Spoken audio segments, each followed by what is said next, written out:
ആതിര മിസ്സിന്റെ പുതിയൊരു വീഡിയോയിലേക്ക് എൻ്റെ എല്ലാ പൊന്നുമക്കൾക്കും സ്വാഗതം. അപ്പോൾ നിങ്ങളിങ്ങനെ പ്രതീക്ഷിച്ചിരിക്കാവൂലേ ആതിര മിസ്സിന്റെ വീഡിയോ എവിടെ എവിടെ എവിടെയെന്ന് വിചാരിച്ചിട്ട്? യെസ്, വന്നിട്ടേ. യെസ്, മിസ് ഇന്ന് വന്നിരിക്കുന്നത് ജീവചരിത്രക്കുറിപ്പ് എങ്ങനെയാണ് എഴുതേണ്ടത്, ഏത് രീതിയിൽ എഴുതിയാലാണ് എൻ്റെ മക്കൾക്ക് മാർക്ക് സ്കോർ ചെയ്യാൻ പറ്റുന്നതെന്നൊക്കെ പറഞ്ഞു തരാനാണ് കേട്ടോ. അപ്പം വീഡിയോ ഇഷ്ടപ്പെട്ട് കഴിഞ്ഞാൽ നിങ്ങൾ എന്താ ചെയ്യേണ്ടത്? ലൈക്ക് ചെയ്യുക, പിന്നെ നിങ്ങളെ ഫ്രണ്ട്സിലേക്ക് ഷെയർ ചെയ്ത് കൊടുക്കുക. അതേപോലെ തന്നെ മിസ്സിൻ്റെ ഈ ഒരു ക്ലാസ്സിൻ്റെ അഭിപ്രായങ്ങളും കാര്യങ്ങളും ഒക്കെ നിങ്ങൾ എവിടെ രേഖപ്പെടുത്തേണ്ടത്? താഴെ കമൻറ്റ് ബോക്സിൽ രേഖപ്പെടുത്തി കഴിഞ്ഞാൽ സെറ്റ്.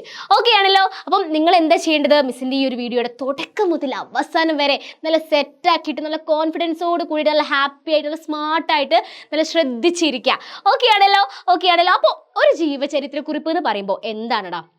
ജീവചരിത്രക്കുറിപ്പ് എന്ന് പറഞ്ഞു കഴിഞ്ഞാൽ നമ്മൾ മറ്റുള്ളവരുടെ കാര്യങ്ങൾ പഠിച്ച് എഴുതുന്നതിനെയാണ് അല്ലേ, മറ്റുള്ളവരുടെ കാര്യങ്ങൾ മനസ്സിലാക്കിയിട്ട് നമ്മൾ എഴുതുന്നതിനെയാണ് ജീവചരിത്രക്കുറിപ്പ് എന്ന് പറയുന്നത്. അപ്പം നമുക്ക് ഒരു ജീവചരിത്രക്കുറിപ്പ് എഴുതുമ്പോൾ എന്തൊക്കെയാണ് ശ്രദ്ധിക്കേണ്ടത് നോക്കിയാലോ? യെസ്, വ്യക്തിയുടെ ജീവിതവുമായി ബന്ധപ്പെട്ട വിവരങ്ങൾ ഖണ്ഡികകളാക്കി എഴുതുക. എടാ, നമ്മൾ ആരെക്കുറിച്ചാണ് ജീവചരിത്രക്കുറിപ്പ് എഴുതാൻ പറഞ്ഞതെന്ന് വെച്ചാൽ വെച്ച് കഴിഞ്ഞാൽ ആ ഒരു വ്യക്തിയുടെ ജീവിതവുമായി ബന്ധപ്പെട്ട ഒരുപാട് വിവരങ്ങൾ ഉണ്ടാവുമല്ലോ. ആ വിവരങ്ങൾ ഖണ്ഡികകളാക്കി എഴുതുക. പാരഗ്രാഫ് ആക്കിയിട്ട് വേണം നിങ്ങൾ എഴുതാൻ വേണ്ടിയിട്ട്. പാരഗ്രാഫ് എന്ന് പറഞ്ഞാൽ എന്താ അറിയോ? നമ്മൾ ഒരു പേജിൻ്റെ ഒരു ക്വസ്റ്റ്യൻ ആൻസർ പേപ്പറിൻ്റെ ഒരു പകുതി തൊട്ടിങ്ങനെ എഴുതുക അല്ലേ. എന്നിട്ട് പിന്നെ ഇവിടെ മിസ് പറഞ്ഞുതരാം. എന്താണ്, ഇതായിരിക്കും നിങ്ങളുടെ പേപ്പർ അല്ലേ, ഇതായിരിക്കും നിങ്ങളുടെ പേപ്പർ. അപ്പോൾ പാരഗ്രാഫ് ആക്കി എഴുതാന്ന് പറഞ്ഞു കഴിഞ്ഞാൽ ആദ്യം നിങ്ങൾ ഇവിടുന്ന് തുടങ്ങുക, പിന്നെ ഇതാ ഇങ്ങനെ തുടങ്ങി ഇങ്ങനെ തുടങ്ങുക. പിന്നെ നിങ്ങൾക്ക് പാരഗ്രാഫ് ആക്കേണ്ട ഒരു അവസ്ഥ ഉണ്ട് വന്ന്. പിന്നെ ഇതാ പാരഗ്രാഫ് ആക്കിയതാ ഇങ്ങനെ എഴുതുക, പിന്നെയും പാരഗ്രാഫ് ആക്കുക. യെസ്, ഇങ്ങനെ വേണം നിങ്ങൾ എഴുതാൻ വേണ്ടിയിട്ട് കേട്ടോ. പിന്നെ എന്താണടാ, നിങ്ങളുടെ കാഴ്ചപ്പാടുകളും വായനാനുഭവങ്ങളും ഉൾപ്പെടുത്തുക.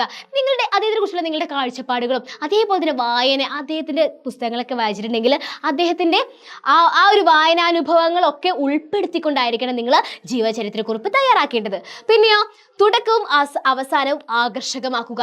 നമ്മൾ ആ ഒരു ജീവചരിത്രക്കുറിപ്പ് എഴുതുമ്പോൾ അത് ആരെക്കുറിച്ചാണ് എഴുതുന്നത് വെച്ചാൽ അവരുടെ പേര് ഹെഡിങ് ആയിട്ട് തലക്കെട്ടായിട്ട് കൊടുക്കണം. ഓക്കെ, ശേഷം നിങ്ങൾ അവസാനിപ്പിക്കുന്നതും അതേപോലെ നല്ല ആകർഷകമായ രീതിയിലായിരിക്കണം അവസാനിപ്പിക്കേണ്ടതും. പിന്നെ അക്ഷരത്തെറ്റ് കൂടാതെ എഴുതുക. അത് എല്ലാത്തിലും നമ്മൾ പറയുന്നുണ്ട്, അക്ഷരത്തെറ്റ് കൂടാതെ എഴുതി കഴിഞ്ഞാൽ തന്നെ നിങ്ങൾക്ക് മാർക്ക് ഉറപ്പാണ്. ഓക്കെ ആണല്ലോ. അപ്പം ഇത്രയേ ഉള്ളൂ നമ്മൾ ജീവചരിത്രക്കുറിപ്പ് എഴുതുമ്പോൾ ശ്രദ്ധിക്കേണ്ട കാര്യങ്ങൾ. അപ്പം നിങ്ങൾ കുറച്ച് ആൾക്കാരെ പേരുകളും കാര്യങ്ങളൊക്കെ പഠിച്ചു വെച്ച് പോവാ. സെറ്റാണല്ലോ. അപ്പോൾ ജീവചരിത്രക്കുറിപ്പ് നല്ല ക്വസ്റ്റ്യൻ വരുമ്പോൾ നിങ്ങൾ സ്മാർട്ടായിട്ട് എഴുതണം കേട്ടോ. അപ്പം മിസ് കൂടെ ഉണ്ട്. ഹാപ്പി ആയിട്ട് ഇരിക്കുക, നല്ല കുട്ടികളായിട്ടിരിക്കുക, ഒരു ടെൻഷനും വേണ്ട, നല്ല കോൺഫിഡൻസോട് കൂടിയിട്ട് എക്സാം എഴുതി വരിക. അപ്പോൾ വീഡിയോ ഇഷ്ടപ്പെട്ട് കഴിഞ്ഞാൽ ലൈക്ക് ചെയ്യുക, ഫ്രണ്ട്സിലേക്ക് ഷെയർ ചെയ്യുക. നമ്മുടെ ചാനൽ ഇതുമായിട്ട് സബ്സ്ക്രൈബ് ചെയ്യാത്തവരാണെങ്കിൽ സബ്സ്ക്രൈബ് ചെയ്യുക. ഇനി അങ്ങോട്ടുള്ള ലൈവിലും കാര്യങ്ങളിലൊക്കെ എല്ലാവരും ജോയിൻ ചെയ്യുക കറക്റ്റ് സമയത്തിന് തന്നെ. അപ്പം അടുത്ത വീഡിയോ ആയിട്ട് അടുത്ത ദിവസം വരുന്നതായിരിക്കും. അതുവരേക്കും ബൈ.